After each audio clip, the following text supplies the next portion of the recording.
Welcome, everybody, to the Paranormal Peeps podcast. If you're new, a warm welcome. And if you're a returning listener, welcome back. So before we get on to tonight's topic, let me introduce who's around the table. So to my right, I got Stinky Pete. And, just to shorten that, let's just call him Josh. Well, hello, everybody. Hi, Stinky Pete. Hello. You stink. And then to my left, we have the damsel in distress, Elisa. And straighten your crown, my dear. It's a little crooked. Sorry. And I am just Jamie. Smart mouth Jamie. No. So, before we get on to tonight's subject, why don't we talk about a little bit about our public investigation that we just had? Yeah. Out at Benson Grist Mill. So we had that on the 29th of October. So just a couple nights before Halloween. Yeah. Honestly, I am really glad we brought porch heaters. It was so cold. It got really cold. Yeah. It was like to your bones. For you, damsel in distress. I mean, her crown kind of froze to her head. We had to thaw her out. It was cold, man. And I had like layers. I was going to put on my costume and no, it was just too cold. Yeah. Totally get it. Yeah. But thankfully the wind didn't blow that night. Yeah. That would have been so much worse. Great. Yeah. Yeah. But I think, everyone had a great time. We had a great turnout. A lot of people came. And some people came even last minute. They booked tickets last minute and came, which was really fun. Yeah, like 4 hours before the event, they bought tickets. Yeah. That's awesome. So, that was really neat. And, we did some demos, which were a lot of fun. Mm-hmm. Throughout the night. Yep. So, and I had something happen to me for the first time that's never happened to me on investigation. Do tell. We were up in the top of the big mill, and I broke out dowsing rods, and they didn't work. No, they didn't. That's weird. It's super weird. See, That's normally really it weird. doesn't work for me, so I toss it off to one of you guys Yeah. and see if it works for you because I can't generally get them to work very often. But this time, they did. They chose They chose me. Elisa. They did, but they kept pointing at the guy across from you. Yes. We had just an interesting situation where we tell everyone, don't provoke, don't, do certain things. And one of them is we don't want you to bring a Ouija board and play it. And we forgot to And we forgot to mention that. Yeah. Well, I mean, when you sit there and say don't provoke, don't challenge, it's Yes. kind of along the lines of Assumed. but yeah. At the same time, I didn't say it. And it's not like I had seen anyone bring one, but they Someone snuck one in. they got it in, played it a little bit, and then went back out and put it back out in the car. But the rods kept pointing to this same person. And I was like, why are they pointing to this person? And instantly in my mind, I thought Ouija board. Yeah. And I was like, did somebody bring a Ouija board? And the guy was like, I did. I'm like, did you use it? He's like, yeah, but it's back out in the car. Don't and matter. I was like, well, this is the scenario. You're right. It wants you because you got out the Ouija board. And so we tried to see if it would work for him, the dowsing rods, and they actually didn't. He couldn't get them to work. It would not. But it didn't stop acknowledging him until we acknowledged it. Yeah. Yeah. Wow. Which was quite interesting. It was weird. But great guy. Like everybody that came was super great. It was a great crowd. Yeah. It was. Super, like what was so great about that experience is things like that can happen, but they took it graciously. Yeah, they did. And were super nice about it. And we're like, hey, can you tell us more about why? And I was like, that is so adult of you to ask that. Like, it's so nice when it's instead of getting a reaction that could be like mean, because you don't want to come across as like, you're not supposed to bring, you don't want something like that. Yeah, he was super great about it. And I think we all had fun the rest of the night. I mean, the whole time was enjoyable. Yeah. But it was just a quite interesting dowsing rod session with that because they were moving really slow. And then all of a sudden, and it just would go straight to him every time. It was just very interesting. kind of a cool experience. So you had to acknowledge, you couldn't ignore it. No, I mean, 'Cause, like, I I couldn't mean- get answered. I couldn't get my Yeah. questions answered because, It was persistent. yeah. Yeah. I think what was fun that night, because we were getting ready to leave the big mill, and we were talking about dowsing rods. Yeah. And people were like, well, how do you get them to work for you? And it's like, well, that's a weird question. Like, I was like, they either work or they don't. Like, it's not, They don't work for everybody. they don't. But that's the thing is, I had been trying for like, what, 5-6 years now, and they finally started working for me last year. Yeah, Yeah. they sure And did. even then, it's not all the time. It's kind of here, hit and miss. yeah. And I try very, very hard to never like force them to go in any direction, not to move, because I want it to be genuine 100%. and I don't want any mistakes happening. And Mhm. so, yeah, like for me, if it works, it's genuinely working. Yeah. Mhm. If it's not, I'm not going to force it. Yeah. We're Yeah. the same way. Yeah.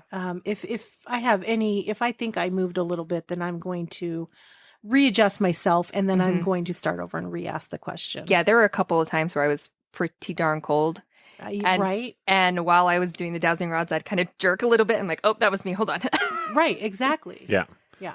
But the one thing interesting about dowsing rods is dowsing rods do have owners, They do. and they know who their owner is. They do. Which is actually something that I didn't really know until that night. Oh, you had never seen us. No. Josh and Oh. I usually do a little example of it. We kind of show people.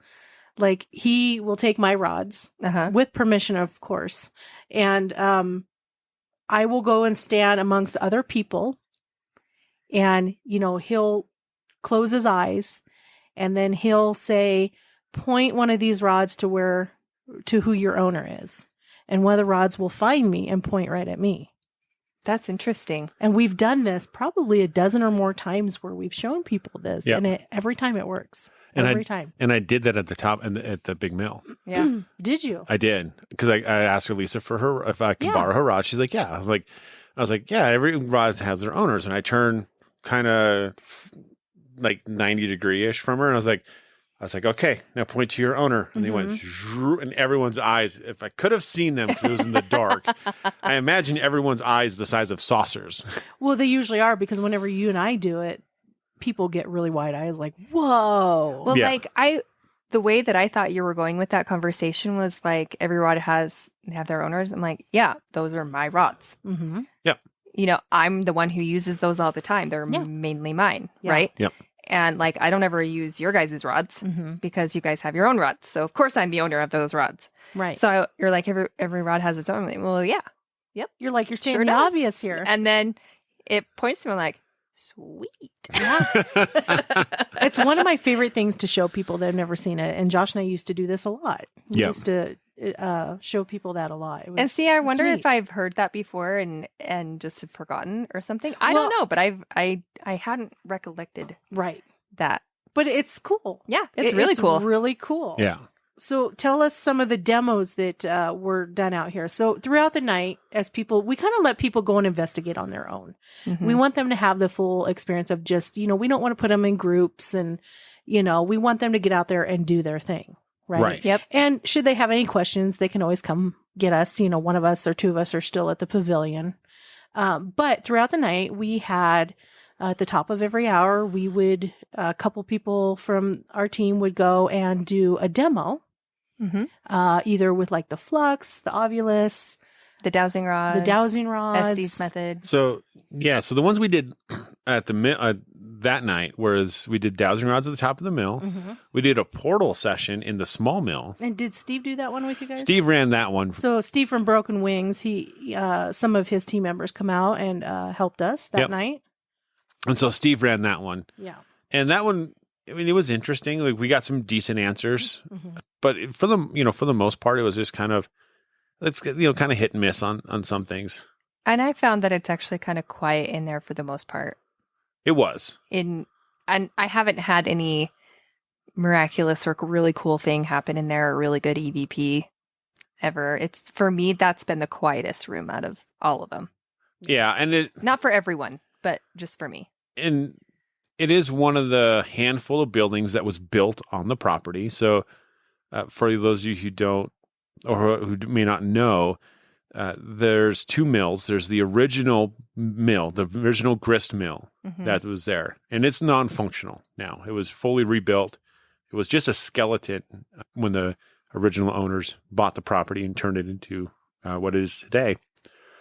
The small mill, what we call the small mill, is an actual working mill. And so they, during the summer months, they will use this mill to show how the milling process actually works. So it's got a working water wheel, all of that stuff. And it's a really neat display section. They have a hand mill there, which is painful to try to like grind with.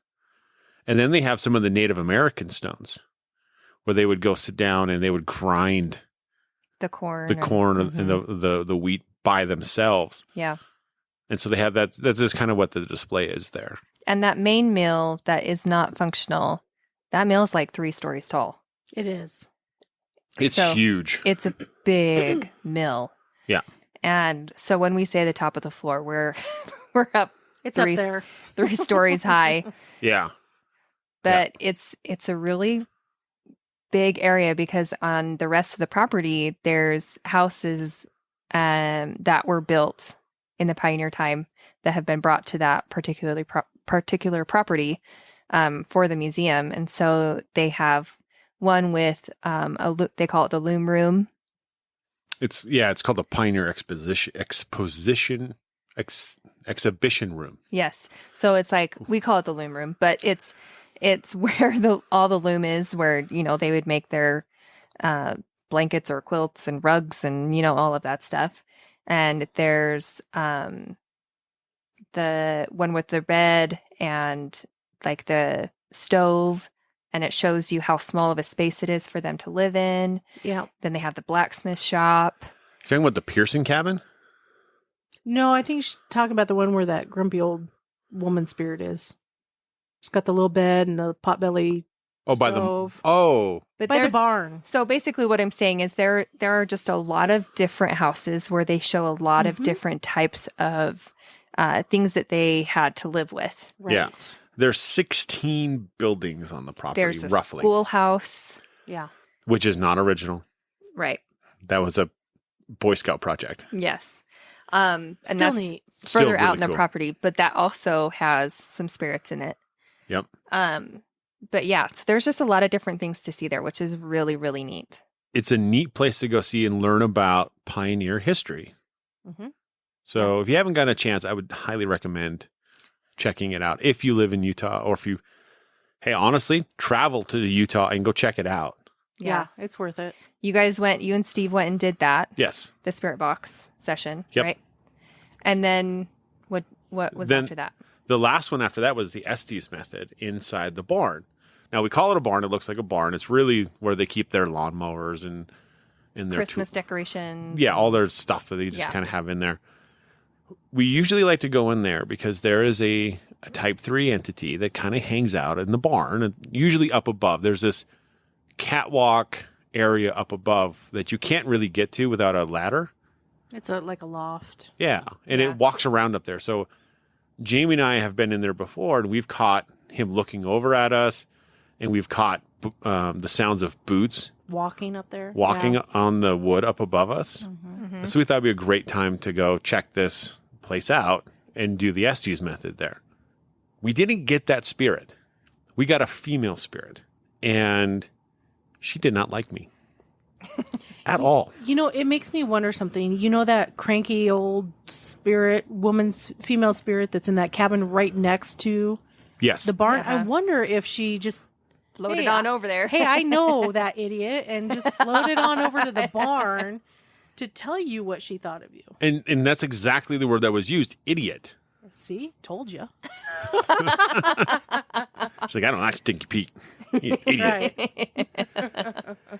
But it was, she came out and said that she was ornery, and then decided to be belligerent with me. Now, I love those ones. I didn't stop, and I was belligerent back, and it was a lot of fun. The funny thing is poor Elisa is sitting there on top of this lawnmower Yeah. that's in there. she can't hear what's going on. Nope. I'm doubled over at my knees laughing. Everybody else is laughing at these responses. And I'm like, what's going on? They're just having a good old time. But it was a lot of fun. I mean, I thought it was fun. Now you know why I like it so much. Exactly. And she did proceed to call me lots of names and told me to leave. And I told her I wasn't going to leave until she did something. And Didn't it say apples? no, Not in this one? not this one. No. No, but that would have been funny. That would have been funny if she would have said apples. No, she just called me idiot. And then at one point in time, Elisa's like, she pulls off the headphones and she's like, she's calling you a lot of names. Oh yeah. There were names that were coming out. I was like, I am not repeating that. I don't cuss. And so it was, they were saying some nasty, nasty words. And I was like, I ain't repeating those. I wish I was there. And the thing is so the Estes method, we've talked about it before if you've listened to our previous podcast, but if you haven't, the Estes method is where you're listening to the radio station scanning at a faster speed. So for me, I scan in reverse and I have it fast enough where it's going ch-ch-ch-ch-ch-ch. And each of those ch-ch sounds are stations. Each one is a different station. And so as it's going backwards through these stations, it's not going to be long enough, give you enough time to come out with full sentences or phrases or any of that. Most of the time, if you get something, you'll hear it through the radio and you're like, oh, that's not it. That's just a one word, and you can tell that it's the radio host's voice. But when they come through and there's no, like you hit a certain spot where it's just like a blank, there's no actual radio stations. It's like dead air. Dead air. Yeah. And it's just, all you hear is the ch-ch-ch, and that's it. And when a word comes through and it says a couple of swear words in a row, and you're like, oh, that wasn't anybody. That they don't allow that on air. That's right. They sure don't. That's right. And it kept doing it. Like it didn't stop. It just kept pulling out these words, and I was like, oh, this one's angry. And it was female, right? Yeah. Yes. Right. Which we've never caught a female in the barn before. I don't know if I have we either. haven't. I mean, maybe someone else has, but it's usually like a type 3 presence that hangs out there mostly. And usually presents itself as male. Yes. So I don't know if you decided to present itself as female this time and just kind of be ornery cuss this way. Don't know. If it was the lady that hangs out in the adjacent house who she just came on over. Yeah. Who happens? She claims that she was the original owner of the property. Okay. That helped restore the mill. So that place was ran by her and her husband. I highly doubt that would be her. It's hard to think that, right? She's grumpy, but that female doesn't like to talk to anybody. Yeah, and to be that aggressive. But to come out and be that belligerent, I don't think it'd be her. That doesn't fit. Yeah. Yeah, it doesn't fit with what we've known from past experiences. So right. But yeah, it was interesting because usually Jamie's on the receiving end of that one. I love it. Right. And so this is my first chance to be on the receiving end of the ornery. And yeah, it was fun. It's fun to fire back. I mean, I don't fire back in the same way. Like I don't sit there and blurt out cuss words and stuff. And I did not either. No, but it's because more like that's more egging it on. Yes, it's more like standing your ground. Like when they say, when they talk to you like that and they're like, leave, and it's like, no, you're not going to be a bully. I'm not going anywhere. Yeah. It's just basically drawing this line. Yeah. Without being, you don't challenge it. Never challenge it. Right. But and a lot of times like these spirits, if they're trying to be ornery like this, they're trying to get you to leave. Mm-hmm. They're trying to force you to leave and to leave them alone. And in these cases, we're like, look, it doesn't matter what you say. Mm-hmm. I'm not going anywhere. I'm here to talk to you. And then they obviously don't care. Yeah. And so they're going to keep spewing whatever filth and vile they want to. And and we eat it up and we laugh. Yeah. And in this case, the ticket holders got to laugh right along with it. I think they enjoyed it. I think it was pretty entertaining from what I hear. I wasn't there. I was at the pavilion, but yeah, it sounds like everybody had a great laugh. Yeah. So, but that was kind of essentially our night. I mean, we had some photo ops there with some backdrops. We had one of the terror dogs from Ghostbusters set up there. Really cool prop. We also had a big creeper skeleton who blinks and looks side to side. And I mean, we served refreshments, cocoa, cider. We had chips. We had candy. And we also had Lavinia's Eden come and be a vendor. So that's ran by Laura from Broken Wing Paranormal and does these lovely creations and wire wrapping of stones. And she has crystals and lots of neat stuff. She also sells wonderful loose tea. And yeah, so she was kind enough to be a vendor. So special thanks to her. And also to Steve and Erica from Broken Wings Paranormal as well. They came out and Steve helped with the demos and Erica was helping with the crystals and the stones and all that. So yeah, we greatly appreciate you guys. Absolutely. Yeah, it was really fun. And for all the people that bought tickets and came and, thank you. This was only our second public event. And we had a great time and we all had a blast. I it think. was fun, like talking with everybody and, we got to hear some of their experiences throughout the night, which was great. It really sounded like the area was really very active. Yeah. And we had asked if any of them had been ghost hunting before, if it had been their first time. And nobody raised their hand. Yeah. Right. Everybody has done it before, which was completely awesome. opposite of our first one. And with our first one, nobody had ghost hunted before. Yeah. And with this one, everyone had ghost hunted Yes. before. But what's interesting is when I asked, had anybody been to the mill before? Right. Most. Most Most not hands were all down. of them. Sorry, Not most all. hands were down. So most people had never been to the Benson Grist mill. Some people are like, "This is my bucket list." I'm like, "That's awesome."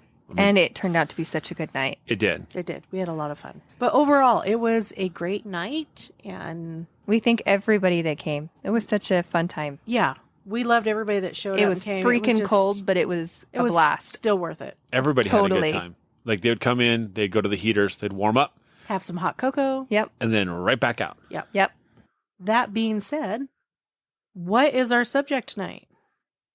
Well, it's fun that we're going to go from one public investigation, Mm-hmm. to now one of our last investigations that we did in September, Yes. which is Fort Douglas Military Museum. Yes. I love Fort Douglas. I do too. This was our first place we investigated in the state of Utah. Jamie and I did. We did. This was actually my first investigation. Well, look at that. Wow. So ours was with a local paranormal team. This was before Josh and I decided to start our own team. it was just after we did. Was it just Mhm. after? Just after, because it's just after Waverly the first time. Okay. And I was on this team. So let's touch just a brief bit of history of Fort Douglas, because what you see today at Fort Douglas Military Museum is two buildings, some military vehicles, Yes. and a little stone from Ground Zero. Yes. Well, I shouldn't say little. It's a pretty It's- big stone. Yeah. But it is a part of Ground Zero. It's part of one of the Twin Towers. And it is a memorial to those who lost their lives during 9/11. But this place used to be a lot bigger. In fact, if you know where the University of Utah campus is, and you know where Hogle Zoo's at, it spanned all of that Okay. area. Can we just say it was 10,525 acres? So big. So, yeah, it's big. That's how big. Yeah, that's big. And now it's like 4. It's a lot smaller. I think, well, it says today the military occupies 58 acres, but I think that's in total with all the different military bases. Yeah, because there is a National Guard Center Yes. just south of the Military Museum, Yeah. which, let's face it, no one's going to let us onto that installation to investigate. Even those of us that hold our veteran card, they're still not going to let us on there. Yeah. So, but this place started in 1861. So October 24th, 1861, the Civil War's going on. It's And- the second year of the Civil War, right? And, they're worried about the overland mail routes.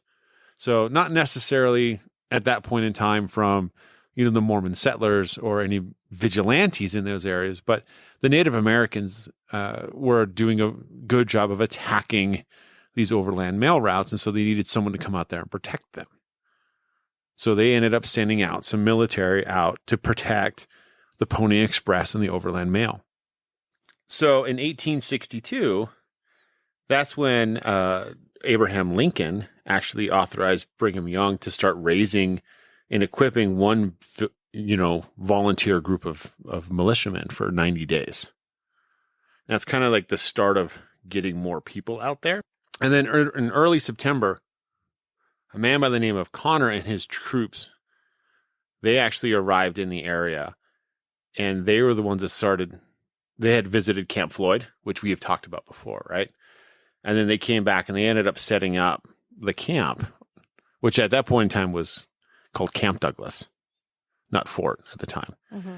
And if you go into the museum, it's kind of interesting because Connor is listed in the museum as the first Gentile of Utah. Huh. Okay. So Gentile being one who is not of the Mormon religion, which is actually kind of interesting. He was the first general of the fort there. And at that time, the troops had built 32 dugouts, 13 feet square and 5 feet deep. And they pitched their tents over the top of those. So it's basically, let's dig a big hole and throw a tent on top. Which, that's in September, right? Mm-hmm. And so now you got a winter in Utah, which, I've lived in North Dakota, and winters in North Dakota are a lot worse than they are here. Yeah. But I am still not spending a night in a tent at 20 degrees at night. That would be miserable. No comment. Because No, I mean, I just kind of recall going to the Anson Call house and being in like a tent, and it wasn't 20 degrees, but it was like 31, and we were out there all night. We were all night until like 6:30 in the morning. So in a tent. We were there in a tent in the winter. Would you like to retract that statement? Unless you're ghost hunting, then you don't want to. Oh, okay. Yeah, would you want to live in? I mean, look, night after night. It was fun for a night. You didn't say live. You simply said a night. This is true. This is very true. So I wouldn't want to spend a long, extended period of time, multiple days in a tent in the wintertime in Utah. Agreed. So they ended up building 11 barracks that were nice and big, 8 officers' quarters, and 12 married soldiers' quarters. So they started building out quite a bit of stuff in 1862. They did. They got to work. So we're going to have a chat about this particular guy. To get into this, to give kind of credence to why we're talking about this, going to Fort Douglas, you can get people, like when you are listening to your EVPs, you can get EVPs from people who speak different languages, and which we have gotten before. And so if you ever go there and you get one of a different language, here might be why. So we're going to talk about this massacre, about this guy named Bertucci. I don't know. We're just going to go with it. Bertucci. This is so hard. Okay, so on the night of July 7th in 1945, he was out drinking and he drank several glasses of beer. He stopped at a cafe on Main Street to have some coffee and to speak with a waitress, telling her something exciting is going to happen tonight. But before reporting for guard duty back at the camp, after the midnight changing of the guard, he waited for the previous watch to go to bed. And then he climbed up to the guard tower nearest to the officers' quarters, loaded a .30 caliber M1917 Browning machine gun that was mounted at the position, and then opened fired on the tents of the sleeping Germans, moving the gun back and forth. He hit 30 of those 43 tents before being removed from the tower by another soldier. He was quoted to have said, "Get more ammo, I'm not done yet." with 3 trigger pulls. The firing lasted about 15 seconds, long enough to fire 250 rounds of ammunition. Wow. Yeah. That's a lot. Lieutenant Albert I. Cornell demanded Bertucci to come down from the tower, and he refused because, quote, some of them Germans are still alive, unquote. After another guard was set to bring him down, he was reportedly taken into custody without any resistance. Despite his drinking prior to the incident, he was not found to be intoxicated upon arrest. The guards kept a close watch for prisoner retaliation, but there was none. 6 of the Germans were killed outright. 2 later died in Salinas Hospital. 1 died in an army hospital, and 19 others were wounded. There were reportedly not enough room for the hospital, or room in the hospital, so many of the prisoners were treated on the hospital lawn, and one of the prisoners was, quote, nearly cut in half by the machine gun. And he managed to survive for 6 hours. Yikes. You're kidding. Oh, my word. Awful. It is said that, quote, blood flowed out of the front door of the hospital. Oh, my goodness. Jeez. Yeah. So if you're kind of wondering, and I don't know if everyone knows this about history, why were there Germans in Salina, Utah? Well, we had prisoner of war camps in the U.S. And so these Germans were prisoners of war. And they were sent to Utah. They were sent to Fort Douglas. And then Fort Douglas kind of had an overflow, and they sent some down to Salina to be in this big camp.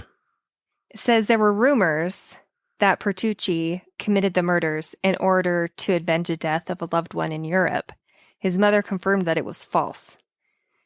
She did, however, tell reporters that she believed his actions were due to his appendectomy he received 5 years prior to the massacre. This is a load of crap.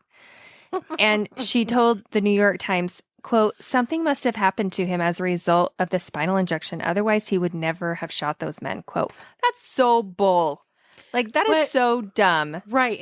But that does sound like even parents today, when one of their children get in trouble and they go on the news and they say, not my kid. He never would have He shouldn't have gotten that spinal tap. Yeah. I blame the spinal tap. He had a root canal last week, and had it been done right, that numbing shot, he never would have went and done that. Unless I am totally wrong, and somebody call me out if I'm totally wrong, but what does that have to do with your behavior? I don't think it has anything to do with behavior, because there are many women who get the same spinal tap during labor, right? And they don't go pick up a machine gun and go massacre a bunch of people. No, yeah, exactly. It's like, that seems like what I want to do today, right? So what this really says to me is that this man, he just hated these people for whatever reason. Exactly, we don't know. I mean, I get it. Like, if he did serve in Europe, like, you're going to have this kind of more deep-seated hatred for the enemy, for the people that you were there to kill. Right. So I get that. But if he's never been over there, if he didn't serve in Europe and he just served in Utah, then it's just, honestly, at this point in time, it's like, you're just racist. You just hate these people because of who they are. Yeah. Yeah. Which is super sad. It is. Extremely. But... And sad that, I mean, I don't know if he ever faced up to it, and I'm sure he did because he was caught doing it, right? Right in the middle of it. But to have his mom be like, no, he would never have done this. Except for he did have a spinal tap, and I'm pretty sure that he wouldn't have done it unless... Well, and is it her way of... Coping to say, my kid would never do this. It must have been due This is the to only something way... else. This is the only way that I can fathom that he would never do it. Yeah. Yeah. Well, what's interesting is, he was arrested afterwards, right? Right. Of course. They sent him to New York to be evaluated by military doctors to determine his mental state. They kept him for several weeks. Why New York, though? Maybe they're specialists over there. I don't know. Yeah, it's Mason General Hospital. So I don't know. Maybe, maybe it's a military thing where they have certain places. Okay. Like you hear a lot of like military people being treated at Cedar Sinai. Right. Okay. Or Sinai. Sorry. I'm like, that's a terrible name. Right. they should really change that. Right. But they determined he was mentally unbalanced. Okay. Here's the thing. He just opened fire on a bunch of unarmed prisoners. Yeah. It does not take much to realize that the man was unbalanced. Well, not just that, but prior to that, when he was at that little bar or whatever, He was planning it. He already had hatched this plan before because he told the gal something exciting is going to happen tonight. Yep. So Yeah. he was looking forward to this. This I wonder gave how him long joy. he had been planning it. Exactly. I mean, he had it set out. He waited for the person to come down so that he could run back up and take control. Yeah. So he would have known. I mean, obviously he worked at the camp, so he Right. knew the guard schedules. He knew the rotation schedules. He knew when the post was going to be unmanned. He knew where the ammo was at. Here's the thing that I find surprising to me. Right. I get that they had armed guard towers on the premise, right? Mm-hmm. But what? And this is 1946, right? 45, 46? 45. 45. So, I mean, this is not like the frontier times. What were they protecting against? Who's going to storm the POW camp? I don't know. I have Like- no idea. I would imagine there's 4 guard posts. I have never been down to Salina, so maybe there's only one, right? I imagine there were 4 guard posts on towers on each end, each with a Browning 30 caliber machine gun. That's a lot of firepower to It protect. is. To protect against what? So you think there was more going on there? No, I just think it was what they did, and it just seems weird to me. Okay, but would Well- that kind of signal that maybe there was something there that And I could be wrong, but I did read something about how, and I think this is it on the Germans, on this particular camp, that they were good at escaping. Okay, so it was protection So against escape. It might but that's be, still a lot it's of still a lot of firepower. ammo, but It it's is. but it's may just be the fear factor. You know, knowing that there's all of that above you, there's no way that you can escape. Versus a man just for it holding to a be gun, intimidating. right? Yeah. Don't attempt it. But Yeah. yeah. Anyway, So this massacre went down as the worst massacre at a POW camp in U.S. history. Wow. yeah, it's terrible. It's That's so awful. sad. It is super sad. Here's the interesting thing, though, is they are buried where, Jamie? Fort Douglas Cemetery, which is just right. Isn't it right next door to the museum? It is. Yeah. Yeah. So, It's, for it being right next door and for the handful of times that we've been to Fort Douglas, Josh and I have never investigated the cemetery. I haven't either. You haven't? No. Oh, no, I haven't either. that's what I just said. Yeah. You and I haven't. Oh, I'm sorry. You're Stinky Pete, but we're calling you Josh. So, Pete's never been there either, okay, guys? okay. Yeah, no, we've never investigated it. It's supposedly it closes. Like, you're not supposed to be in there at night. Yeah. Type of deal. Hey, but I'm totally fine with investigating during the day. I am Right? too, actually. We've had some good run-ins with during the day. Oh, yeah. Yeah. Doesn't have to be at night, for sure. No, it doesn't have to be at night. So let's, this was a very brief history of a place that was built in 1862 and closed in 1965. Like, this place has seen all of the world wars, the Spanish-American War, the Indian Wars. It's been through a lot. Yes. And there's lots of history here. Who's somebody, if somebody wants to know more about Fort Douglas in general, who's somebody that they can find all that information out at? Shout out to Fiona, and she's really good at understanding the Fort Douglas history. She works there, and she has done a lot of research. Yes, she for would be Fort the Douglas. one. She would be the So one to talk to. if there's any more history that you want to learn about, which is honestly really fascinating, I would go talk to Fiona. She's really good at it. Yeah, she's a well of knowledge. So Yeah, head down to Fort Douglas if you're in the state of Utah and talk with them. And there's they have multiple volunteers there as well. And that they will all knowledgeable. all knowledgeable. Yes. So let's get on to our night of investigation. Okay. You're here. You're here. So we started in the poker room And why is it called the poker room? because back in the day, it was where the men went down, played poker, probably had prostitutes going down in there, and it wasn't, and it's a tiny room, mind you. I mean, Yeah, it's not big. it's not large by any stretch. No, 10 by 10 at the most? 10 by 10, 12 by 12, something around It's- in there. Yeah. In there. Not huge. Enough to fit probably a couple tables of people playing poker and people standing around, whatever. But kind of this little hideaway in the basement.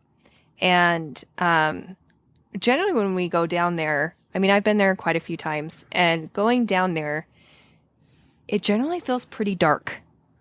That's where I feel the darkest yeah. for me. Like I feel more of a darker energy in that area. And so while we were down there, though, we set up our equipment and we had the flux. We had you guys got the flux out. Yep. So the flux is a little triangle that has a green light and a red light on it. And we try to ask questions and yes for green or no for red and see if it will go off. And Josh asked if it would make the light go off, and instantly it did. And we heard some shuffling in there. About 18 minutes in or so, we heard some but what we noticed, so, is while we were in there, we say that your body is your best tool, right? Yep. And we weren't feeling anything in the room, but we were feeling it out of the room, like almost like we were being watched, Mm-hmm. or like, we're going to listen to you from further away. But it definitely sounded like down the hall, there was shuffling Yeah. on the floor. Somebody walking around out there. Yeah. So we heard that, but none of us were moving. We were all sitting completely still. We were sitting in chairs. We were Yeah. completely still. Yeah. And then I suggest, well, since we feel it out there, let's put the flux out in the doorway. Yep. So we put the flux out in the doorway, and we got another response like, should we put this out in the doorway? And then it went green. Mm-hmm. So, What's interesting, though, is as we're talking about putting that out there, right? yeah. We ended up getting an EVP. We did. So we'll play for that now. Should we put this by the doorway? So I ask, should we put it by the doorway? And then listen to it again, see if you can hear what they say after.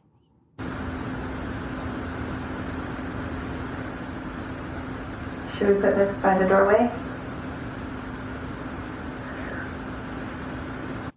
Yeah. So did you hear? So what we hear is a male voice that comes through that says, "We're here." Mm-hmm. So it's like acknowledging the fact that they're over by the doorway. Yeah. Yeah. I mean, that's neat to get kind of that type of response. And then we also get the flux responding too. Yes, we should put this over by the doorway. Mm-hmm. Yeah. So we put it over by the door, and then it starts getting cold in the room. So it starts getting cold, and Jamie is like, are we bothering you? Like, is that why it's getting cold? I get an EVP that sounds like a door is opening. So it's like, And there's no door on this room. Can No, we just it's- tell you the door is disconnected? It's off its from the hinges wall. and leaning out against the staircase outside of the room. Yeah. So we have this phantom door sound. And it honestly, like, if you weren't to know, like, if you didn't understand that it was a door, it sounds like a ghost fart. So it's like, I got a ghost fart. So then after that, Jamie got out the dowsing rods, but she was kind of struggling with them. And so we asked, okay, well, would you rather talk to a male? Mm-hmm. And so then Josh got out his rods and Jamie had her rods out. And would you rather talk to a male? And both of theirs said yes. He didn't like women. No. No. Did not like women. No. So it started getting a little angry, I guess, because we were... I'd say contentious. Yes, because we were not fighting back, but we were just standing our ground, basically saying, why, you think men are better than women? You know, and you got to understand the room that we're in. The room that we're in, I doubt women were even allowed in there unless they were being a prostitute. That's right. In fact, that question was asked and the response was yes. That is true. Yes. Yep, with the dowsing rods. The dowsing rods were slow to respond, not super great. We asked, do you think that it is fair that women have equal rights? And it was like, no. So, yeah, it was just like he liked men better than women. Yeah. He didn't want to talk to us women. He did not like the fact that Elise and I were there. Yeah. He did not. And that we were addressing him. And maybe that's why he was out of the room. Yeah. He did not like us being there. And this is the part, too, we got to remember as well. Like, in our society, right, in the year 2022, we're like, come on, dude. Like, women are equal to men. Like, they have equal rights and all this stuff. This ghost could be from 1865. Things were very different. Absolutely. Completely different back then. Yeah. So we don't know the era. We never actually dug into when this guy was around, but he didn't like women. He didn't like women having equal rights. He didn't think that they should be around. And so we didn't give him too much, like, room to talk. No. But it was a lot. It took a lot to get the responses out. It did. And it was harder to ask the questions because it did take a lot for him to respond. But he also said, we are here. Yes. So, which means there were multiple entities in that basement. Right. Which that's exactly how it felt. It felt like there were a few of them looking in through the doorway. Yeah. So do you think it was like him and his poker buddies? Like, hey, we're going to go play some poker. Wait. There's women in there. Don't go in there. They're not prostitutes. What are they doing there? Get them out. And it makes you wonder, right? Like, it's an interesting scenario to think of it in that way. We're not used to dealing with individuals who are 200 years old. No. In that avenue, or 150. I mean, we have no idea. We have no idea when they passed away. Yeah. So, and I mean, we were still respectful. You know, we weren't like, you're a turd. We don't want to talk to you. You know, it wasn't like that. It was just like, well, in this day and age, this is the way it is. This is how it is. Sorry. And we're not going to leave just because you don't like women. Right. Yeah, exactly. And he did tell us to leave at one point. He did. And it's not anything that we heard. So this came through as an EVP. And so at one point in time, we were talking about diabetes. And in this case, we're talking about the what diabetes used to be called, like disease of the blood, and how it was kind of a death sentence. So we're kind of talking about that. And you're going to hear this male voice come through underneath all of it. And he's going to ask us to vacate the premises, but not in that exact wording. Disease of the blood, I think is what they called it. Yeah, there was no cure for it back then. It was just death. Well, there isn't a cure now. Well, right. But treatment.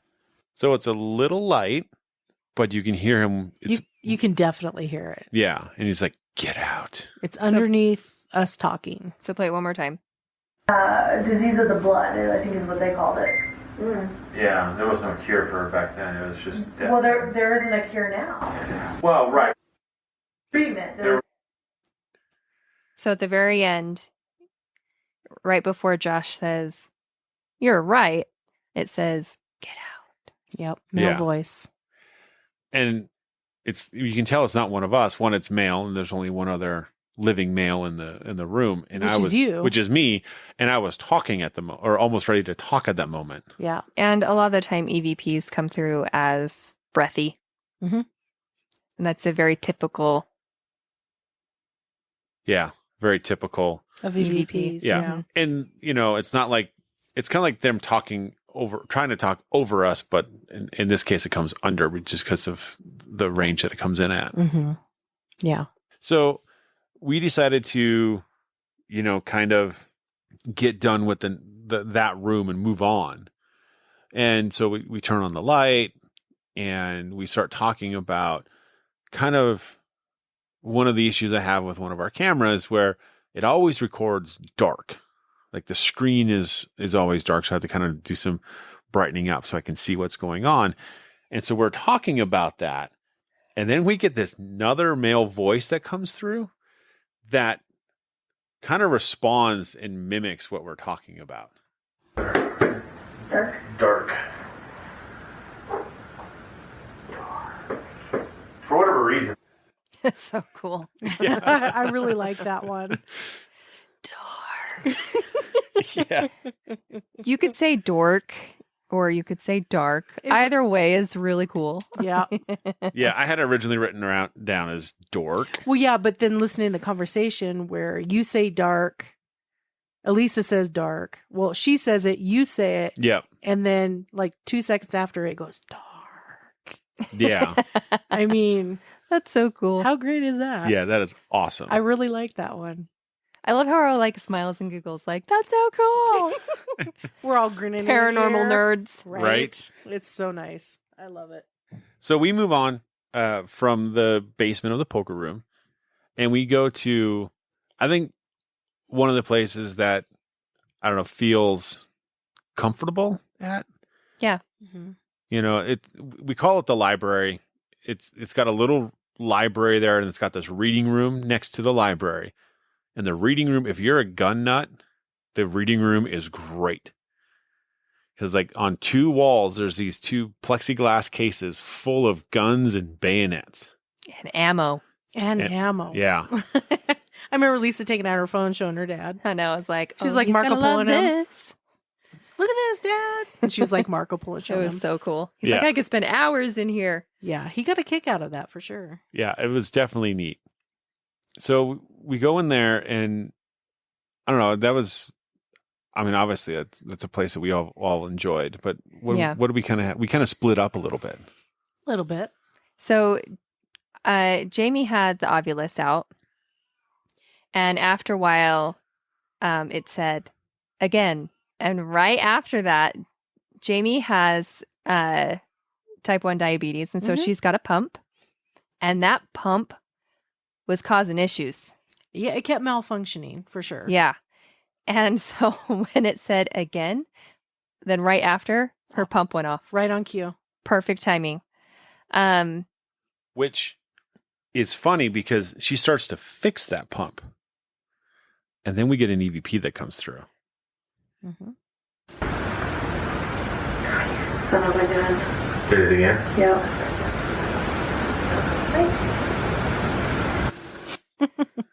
So if you hear, she's like, son of a gun. Did it happen again?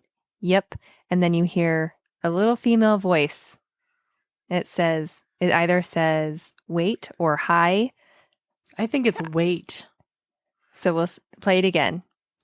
Son of a gun. Did it again? Yeah.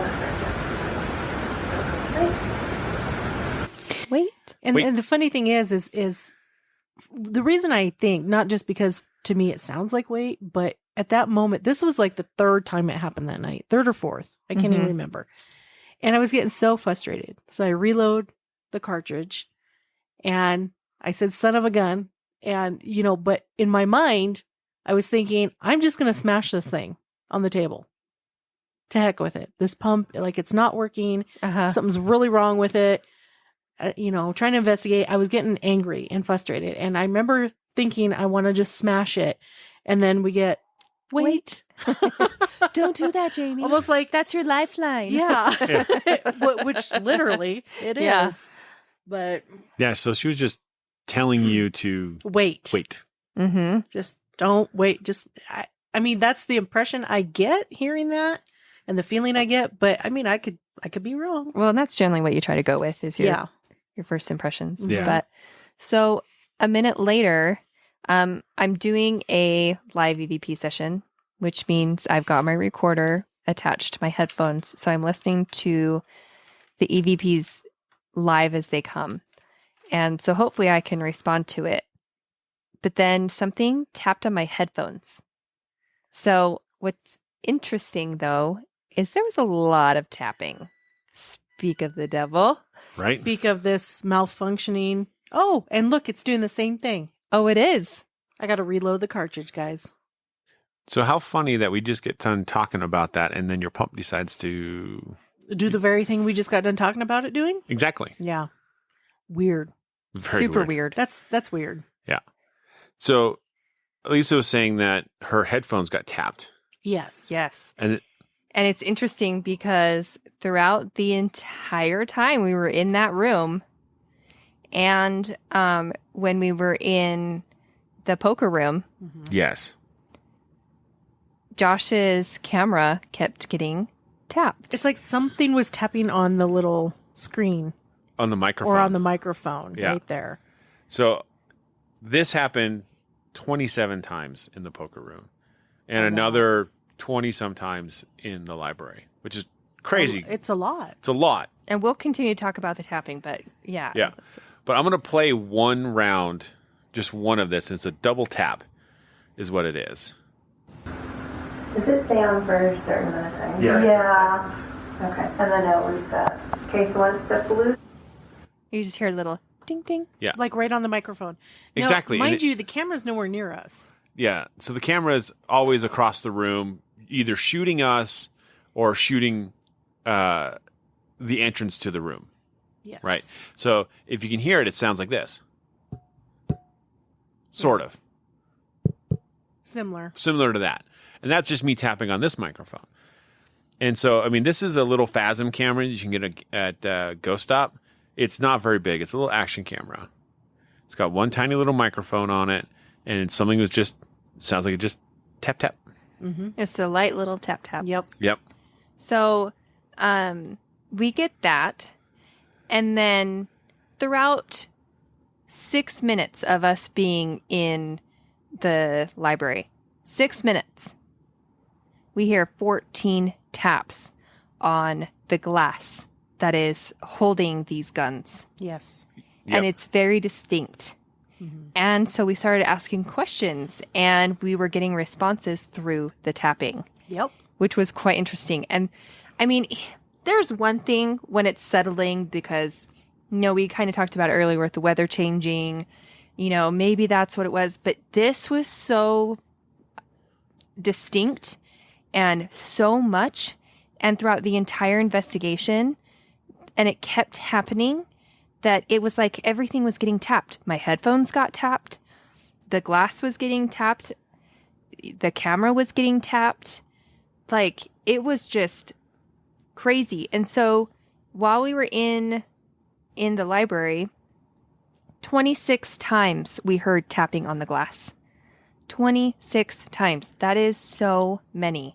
And we weren't anywhere near the glass. No, we were sitting at the table. You and I were at the table, and Elisa was in another room. Right. Yeah. But it happened when Elisa was in the room Mm-hmm. and I was in the library. But the thing is the table's in the center of the room and these plexiglass cases are on the back wall and the side wall. Yeah. So we were good 6-7 feet away from these plexiglass. Yeah, and they happened at different intervals. It wasn't like the exact same, Yeah, and it would be one would be over here, one would be over there, one Yeah. would be over here. but all 'Cause on the glass. There was a glass like hutch or something that was in front of us. Mm-hmm. So And that's what holds the ammo. so that we were getting taps from that. Mm-hmm. So it was just all around us. Yeah. On the glass. Yeah. Always on the glass. And it would respond when we were asking questions. Yeah. Okay, well, can you do 2 taps? And it did do 2 taps. Yeah. So it was really, really interesting. And so, So what's interesting about that is your headphones got tapped, right? yeah, And then 36 seconds later, we got an EVP. yeah, And the part that's interesting is this says Jamie and my last name. Mm-hmm. Yeah. Or the way Jamie talks to me Yeah. in reference. Yeah. Sometimes I don't like say Josh or, sweetheart or whatever. Or Stinky Pete. Or Stinky Pete. Sometimes I say, hey, Raymond. I say Raymond. Yes. And so, yeah. And so then you'll hear that. It's a female voice, too. It is. And the interesting thing about this one is I love this one because it's not that breathy whisper sound. It actually sounds like a female that's far away That's calling out. that's saying, Raymond. Daunting. Okay, yeah, you were touching it though, so we can't. Can't count those. Nope. Raymond. Yeah. Yeah. So cool. Yeah. It kind of sounds, to me, it sounds like an older lady. Yeah. Well, it sounds like when you're watching like a 1940s TV show, Oh, yeah. you know, and you hear them talk. That's what it sounds like. So we'll play it one more time. Yeah. Can't count those. Nope. Sounds like an elderly woman. Uh-huh. I wonder Wow. who that could be. That's so cool. She sounded very friendly, like very nice. Yeah. Very, very nice. Very Kind of like a friendly. grandma. Like- yeah, like exactly. they I should get this know you. grandma vibe And from it. that they're familiar with you, that they should know you. Yeah. But Yeah. you got to wonder, though, all this tapping that happened during the night and then this EVP, right? Right. At least his headphones get tapped, all this other tapping going on. Is it this spirit trying to get our attention, trying to communicate with us? Well, so we did ask questions about it. So the name Paula came through twice on the Ovulus. Yep. And Josh used the rods and said that it was this lady named Paula. And she said she was a nurse. She And- did. So I want to get back to this Ovulus thing real quick, because this is something very weird about this Ovulus, right? That happened with this. Jamie and I, as you heard on that last clip we played, the Ovulus was kind of talking, right? Mm-hmm. At the time, Jamie and I were at the table where the Ovulus was at, and Elisa was in the library. Before I was doing the dowsing rod session, right? Elisa came out of the library and sat down at the table with us. The Ovulus went dead. No communication. It stopped. Nothing. Mm-hmm. And then I got up and I went into the library, and then the Ovulus started talking again. Yeah, it's interesting why. I don't know why. Exactly. It's like, 3's too many. Uh-huh. I just want 2 here. Which I do know, like, from personal experience, that it's harder to get, you know, spiritual experiences like that when there's a lot of people in the room. Yeah. It is hard. I find that the less people that you have, the more often you're going to receive things like that. Right. And that's not always going to be the case, but just from my personal experience, that seems to be what happens, is that it's easier to get that proof when there's less people around.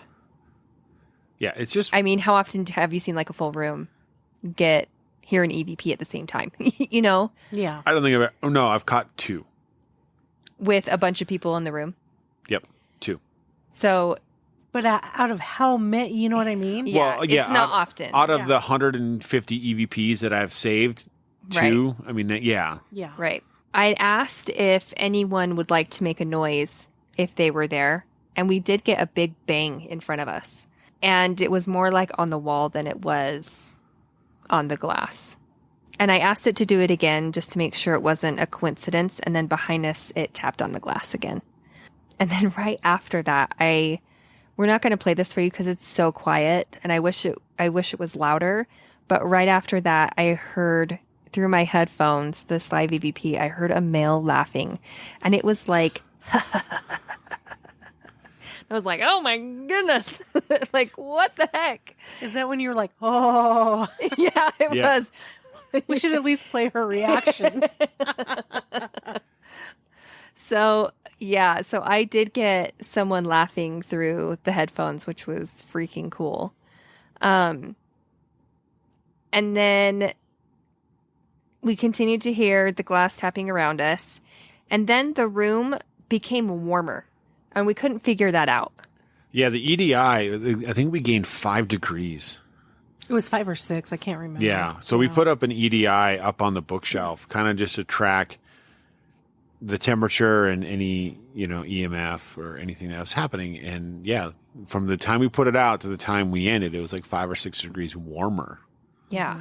As it gets, an hour and a half later in the evening. Yeah. Colder at night. That didn't make sense. No.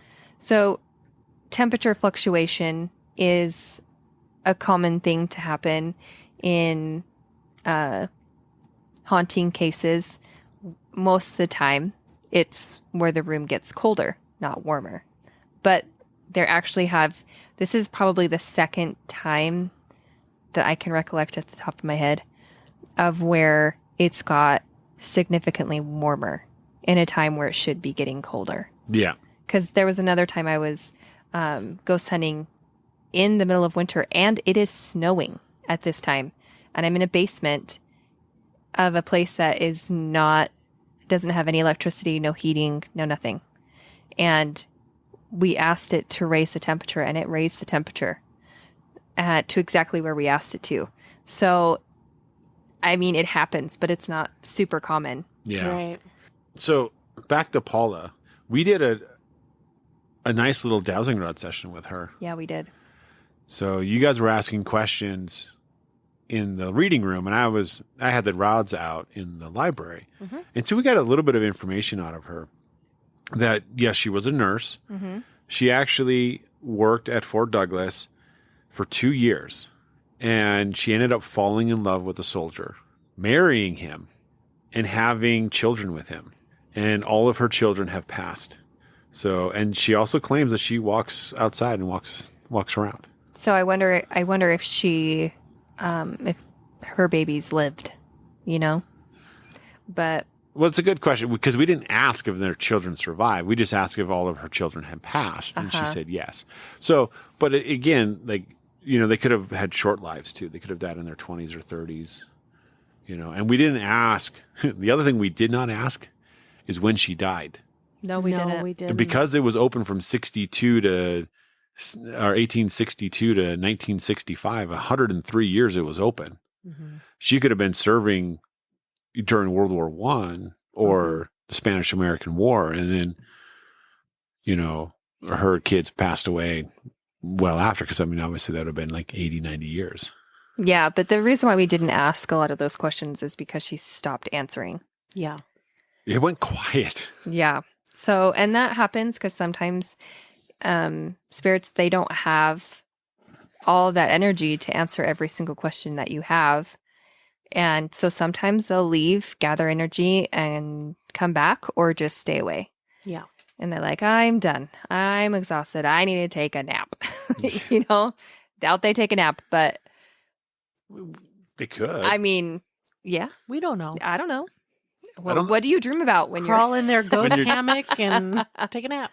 I don't think we've ever asked that question, have we? We have not. That's a good question to ask. I've asked the question, do you eat? And I got a no. So, at least I got that. They don't eat on the other side. Well, and we ask questions like, what do you miss? What was your favorite food? And Yeah, and we will do get those. answers out of we that do. too. Yeah. Yeah, we absolutely do. Have you ever tried pizza before? Because Yeah. pizza's hasn't always been around in the U.S. So because we weren't getting very many answers, we ended up leaving that room, and we went over into the main building where they have the main part of the museum. And it's a big open room. There's a few rooms. They redid the roof, and so there ended up being a lot of popping from this metal Loud. roof. Yeah, very loud. Yeah. And I remember being in there before, during a thunderstorm and stuff like that. And some of those pops were deafening Yeah. in that room. Yeah. Again, we weren't getting a ton. So I decided to get up and walk around. I was making squeaky noises with my shoes. So They squeaked a lot. every step I took, they were squeaking. So I took them off and just kind of walked around barefoot. And I sat in another room, another open room, towards the front. And they were towards the back. Josh and Jamie were towards the back. And I said, I know it's hard to talk about the war when people get back. Is it still hard? And I got an EVP, quiet EVP of a woman that said, yes, it is. And again, we're not going to play that for you because it's very quiet and you need headphones to hear it. That was the only thing that I got in that room Mm-hmm. Yeah. Well, and the flux had went off at one point, and I can't remember what question was asked or who asked it, but it responded with a no on the flux. Yeah, I can't remember. Mm-mm. So there really wasn't a whole lot going on there. So we're It was pretty quiet. Let's go back to the poker room. Yeah. But I will say this, though. In that room, in that area, the first time we were there for that Haunted 101, Mm-hmm. it was the end of the night, right? And we're just people were kind of just all milling around, and Jamie and I were still kind of investigating, and we get a woman screaming, Audible audible, with your Oh, ears wow. in the moment. in the moment, right? And I'm like, oh my God. It was like a blood curdling scream. Yeah, Like someone was in serious trouble. handful of people heard it. It was me, guys. Just You kidding. weren't even there that day. Yes, I was. Not that She day. was at the Haunted Yes, I was. 101. Oh, We didn't know who she was, but she I was was there. there. well, yeah, I didn't. Rude. I know. So mean. Geez, Stinky Pete. I Jeez. know. Jeez. But we did end up going back to the poker room. And we started doing an SC's method. At first, I was really struggling with that SP7 box. Like, I mean, probably for a good 10, 15 minutes, Oh, yeah. at least. You hooked up the ANC to it. Yeah, and it was not wanting to work. Like, it was ridiculous. So, and it's normally not like that. It's connect, put it on your headphones and put them on and you go. But it was super struggling. And it was kind of struggling when we were in the library because my headphones were going. They went haywire. Yeah. And I've had these headphones. I've been doing this for 6 years, whatever. I've Mhm. never had them do that. Yeah. They started throwing a fit. Yeah. Yeah. It was really loud that you could hear them in the other room. Well, and Yeah. that was what's funny is like when we were sitting there and you were in the library and we were in the sitting room, right? We had the Ovilus out and her headphones make this weird like melody noise. She's like, I've never heard them do that before. No. And then the Ovilus goes, music, planet. Mm-hmm. And we're like, well, music makes sense. Planet, that's a little weird. Well, for us, it didn't make sense. It didn't. And then we find out that Elisa is sitting next to a globe. Yeah. Yeah. And I was like, where does the planet come from? I'm like, oh, I'm right next to a globe. Maybe that's where it's coming from. I mean, if you're reaching for anything, I don't know, reaching for an answer, but That seemed like it was immediate. Like, yeah, it was right after. Yeah. So that was pretty like spot on. Yeah. So back to the poker room, doing the SC's method. And we didn't get any responses for a while. It seemed dead. Yeah. And then it started to pick up towards the end, which seems to be happening Yeah. more, is where you get more stuff at the end. Anyway, Josh said, could you tell us your name?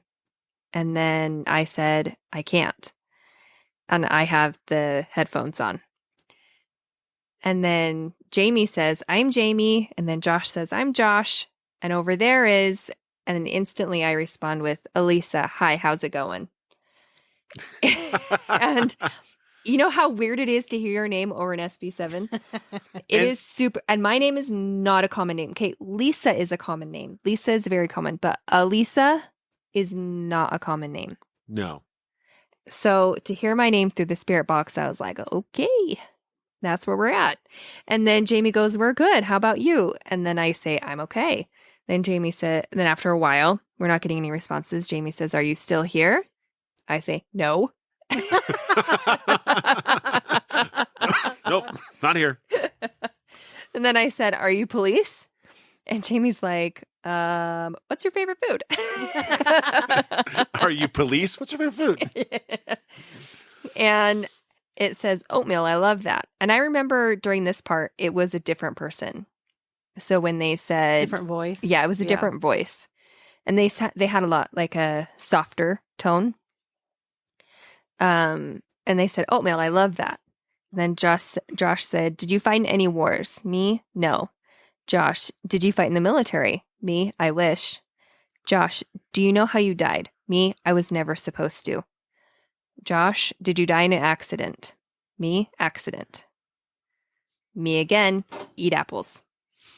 Oh, we had a good laugh at that one. We did. Yeah. And if you remember the Camp Floyd Yes. episode where we're doing an Estes method on a military installation In the museum. in the museum, Yeah. we get go eat apples. Yeah. And this was during almost like a standoff. Yeah. Yeah.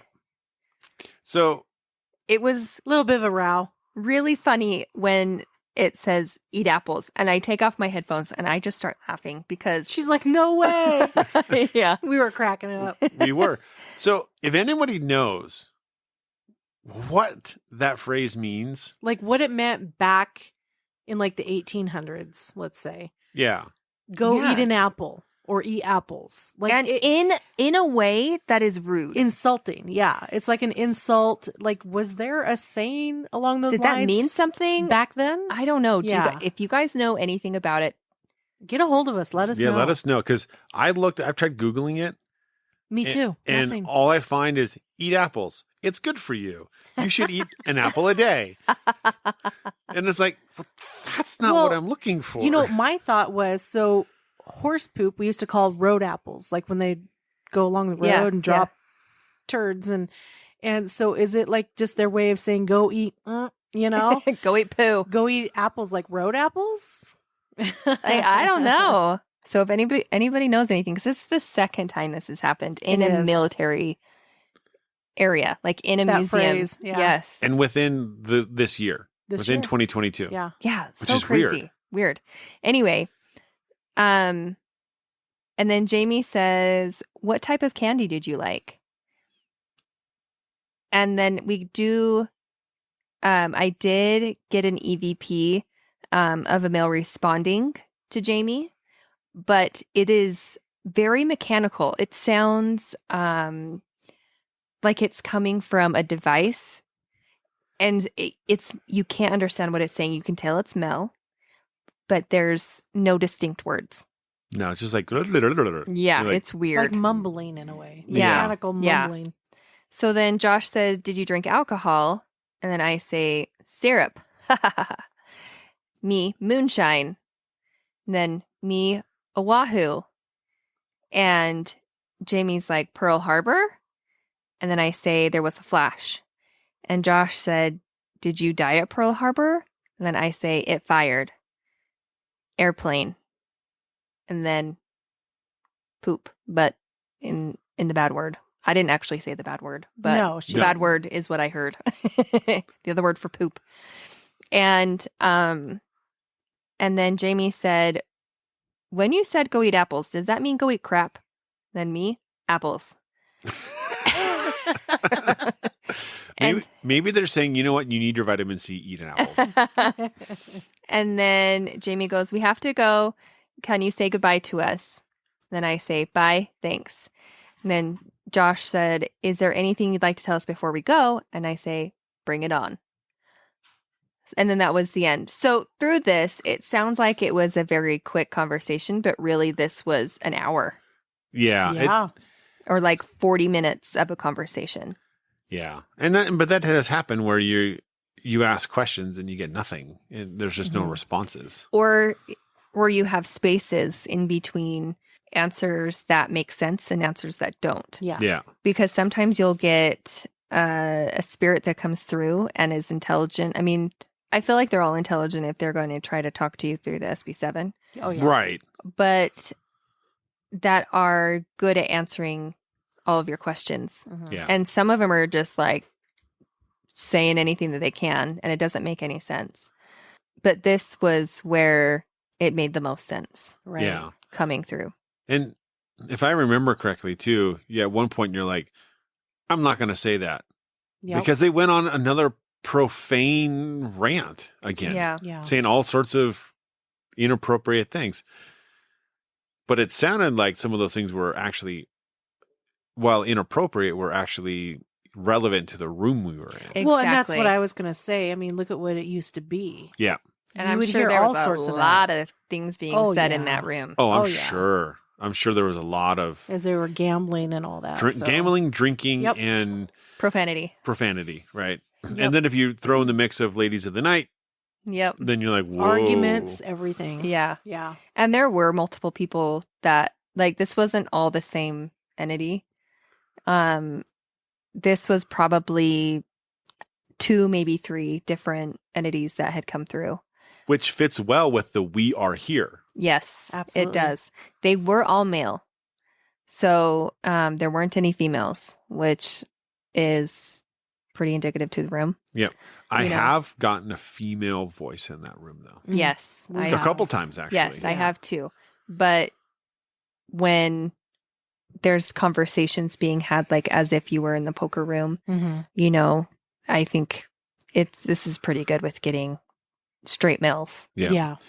You know, the interesting thing about the poker room, too, is that room is the oldest room in the building. It is the original walls Yeah. in that room. So And we're floor. talking 1800s old. Yeah. Mhm. So that room has seen a lot of history over the years. It's like the first room you want to go to. Whenever I go investigate there, You're that's kind of drawn there. that's where I want to go. Yeah. Yeah. Because I've been in that room before where I was just investigating with my friend. Becky and I were in there and it was like dead quiet. And we had our flashlights off. And this was I think the first time I was investigating. And we're in there and all of a sudden the room, there's a difference between dark and really dark. Oh, Like, yeah. Dark where you can kind of still see, And then darker than and then dark. darker than dark where you can't see your hand in front of your face. Yep. Yep. And when it goes from that to darker than dark It's intimidating. really fast, and you feel that fear, you know, Mhm. it's like, it's really scary. And actually, like, my friend Becky was sitting in front of me, and I turned on my flashlight really fast, and I like blinded her, and I was like, it's creepy in here. She's like, don't freaking blind me with your dang flashlight. Like, she was more bugged, I think, by that flashlight than the feeling in the room. That was when I was like first learning how to investigate. But yeah, I've been in there where it's gotten really dark. It just feels like you're enclosed. Oh, it engulfs you. Yeah. Mhm. And we Yeah. had Like that you're too surrounded. on like our second investigation there. We Mhm. were down there and it got dark. And Yeah. you're like, ooh, this is a different feeling. Yeah, it feels like you're surrounded. Like they fill the room is what it feels Yeah. like. Whether Yeah. there's 1 or 10, you don't know. It just Right. fills the room. What's interesting is on our first investigation there, right? We were down in that poker room and we get this female voice that comes through that says, lay behind me. Mm-hmm. Ew. I know. Ew. Well, and it's funny is I was the only male in the room. Yeah, I said it into his digital. Well, hey, She's you know, like, she hey, was- she I was- want a spoon. Yeah. She was still on the clock. What can I say?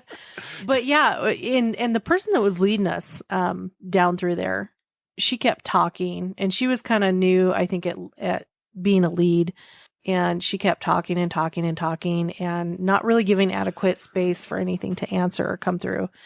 When we later reviewed our audio, Josh and I, as she keeps talking and talking, we get this EVP come through of a male saying, "You're annoying." Yeah. So even they were kind of annoyed because I know that Josh and I started to get a little irritated because, you know, she wouldn't Uh-huh. be quiet, but so did the spirit. Yep. They got irritated too. That's funny. You know, which goes to show, like, you can annoy the spirits. Absolutely. Oh yeah, I mean they have emotions just like we do. I Yeah. mean, Yeah. they're the Yeah. only difference is they just don't have a body. Yeah. And for most of us in the world, we can't see them, hmm which does make it a little Hard. ominous. Yeah. They have an advantage. We think they Yeah. have an advantage. Right. So, yeah, we've kept you guys hopefully enthralled this entire time. Well, I don't know about everybody else, but I enjoyed it. It was a good night. Exactly. It was a good night. So, where can they find us? All over. You can find us on Facebook at Cold Spot Paranormal Research. You can also find us at Paranormal Peeps Podcast, also on Facebook. And on Instagram at coldspot_paranormal_research. and on Twitter at CPR Paranormal. And as always, stay ghosty, my peeps.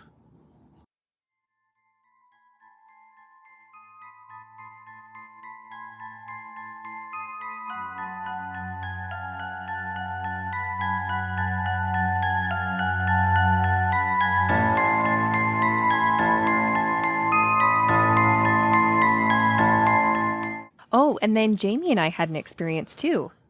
We had a few. Yeah. So one of them is we went into, we call it the loom room, Yes. whatever else you're going to call it. So we went in there and we were sitting there and just talking, and we heard what sounded like a chain or something being dropped into like a porcelain dish or a ceramic dish or something. It was weird. That's weird. It was weird. And we were like, okay, what in here is porcelain? Because it's got the big looms, and then it's got by the door, it has two glass cases with, some pictures and a dress, and, things like that inside, but nothing like porcelain or ceramic. And we were looking around with our Yeah, flashlight. we were looking around, and then finally, right next to where Jamie was sitting, is this porcelain or ceramic dish, bowl and pitcher. of where you wash your face and hands and stuff. Right. And I tapped on it. I'm like, that's it. That's the sound. But it sounded like a chain. Yeah. Was there any type of metal or chain that was No. None. near it? None. Weird. Nothing. It That's was really cool. neat. Yeah. So, and there was also something else that happened in that room, because I came to get Elisa for the first demo, if you remember. And I walked into the loom room, and that place is normally a sauna. Yes. It's usually a lot. It's the warmest room out of every building. I which feel is like. one of the reasons Elisa and I actually went in there. Yeah, is because we were it was freezing our butts it off was and warm. we wanted to go in Right. there. Yeah. But when I walked in, I'm like, hey, it's cold in here. It was ice cold. It And we dropped. both noticed that too, is that it was so cold. The door was still closed, but it was freezing. And then later that night, as it got colder outside, it actually got warmer in there. Yeah. When I went by and locked up all of the buildings, It was warm. it was warm again. See, and that doesn't make any sense. No. No. No sense whatsoever. It's freezing outside.